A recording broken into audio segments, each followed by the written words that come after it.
Hello friends, இன்றைக்கி நம்ம என்ன பார்க்க போகிறோம் தெரியுமா? 90s கிட்ஸ்களின் மிக விருப்பமான ஒன்று, அதுதான் கல்கோனா. ஆனால் நாங்கள் அதை சில பேர் அது கமர்கட்டு அப்படின்னு சொல்லுவாங்க. அது எப்படி பண்ணலாம் அப்படின்னு நம்ம பார்க்கலாமா? இங்கே பாருங்கள், எவ்வளோ அழகழகாக கோலி குண்டு மாதிரி இருக்குது. அது எப்படி பண்ணலான்னு உள்ளே போய் பார்க்கலாம். வாங்க, வீடியோக்குள்ளே போகலாம்.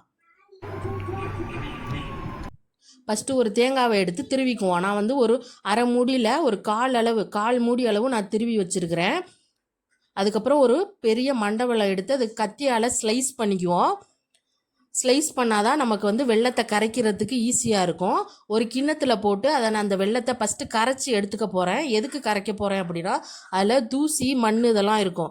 அதனால் ஃபஸ்ட்டு ஒரு கிண்ணத்தில் அந்த வெள்ளத்தை வச்சு அதில் கொஞ்சம் தண்ணி ஊற்றி ஃபஸ்ட்டு கரைச்சி எடுத்துக்குவோம். அதுக்கப்புறம் ஒரு பாத்திரத்தில் 2 ஸ்பூன் நெய் விட்டு திருவி வச்சுருக்க தேங்காய் தூள் அதில் போட்டு நல்லா ஃப்ரை பண்ணி எடுத்துக்குவோம். ஃப்ரை பண்ணதுக்கப்புறம் அது ஒரு வேறு கிண்ணத்தில் மாற்றிட்டு ஆல்ரெடி நம்ம கரைச்சி வச்சுருக்க வெள்ளத்தை வடிகட்டி அதில் ஊற்றி அதுக்கப்புறம் அதை நல்லா பாகு பதத்துக்கு நம்ம கிண்டிக்கிட்டே இருக்கணும். அடி பிடிக்காமல் கிண்டணும். கிண்டிக்கிட்டே இருங்க, அப்போ தான் அது அடி பிடிக்காது.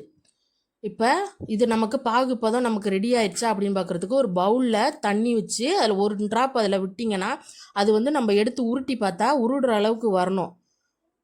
இந்த பாருங்க, நான் எடுத்து பண்ணி காமிக்கிறேன் பாருங்கள்.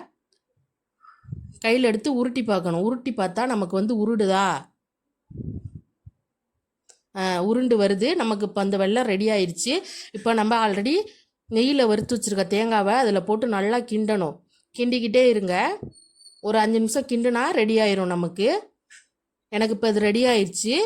ஒரு தட்டில் நெய் தடவி அது மேலே நம்ம ரெடி பண்ணி வச்சுருக்க கல்கோனா அந்த இதை நம்ம அதில் ஊற்றிக்க போகிறோம். ஊற்றி கொஞ்சம் லைட்டாக அதை ஆற விடுங்க, இல்லைன்னா கை வெந்து போயிடும். கை ஃபுல்லாக நல்லா எண்ணெய் தடவிட்டு அந்த ஆறின கல்கோனா ரெசிபியை எடுத்து கொஞ்சம் கொஞ்சமாக கையில் உருட்டுங்க. சின்ன சின்ன உருண்டையாக நான் உருட்டிக்கிறேன். உங்களுக்கு எந்த உருண்டை வேணுமோ அந்தளவுக்கு உருட்டிட்டு முடிச்சிங்கன்னா இப்போ கல்கோனா ரெடி.